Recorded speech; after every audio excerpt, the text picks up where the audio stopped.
Inter Miami real Madrid കളിയാണ്. First തന്നെ Messi അടിച്ചാണ്.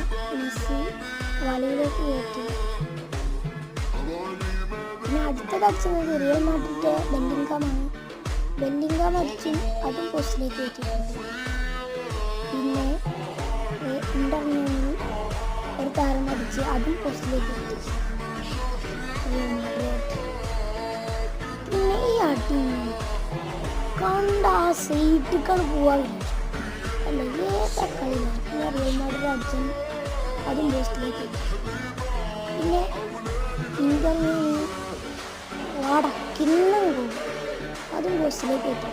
പിന്നെ അടിച്ചത് ലൂക്ക മോഡ്രിച്ചാണ്. ലൂക്ക മോഡ്രിച്ച് അടിച്ചത് കീപ്പർ സേവ് ചെയ്തു.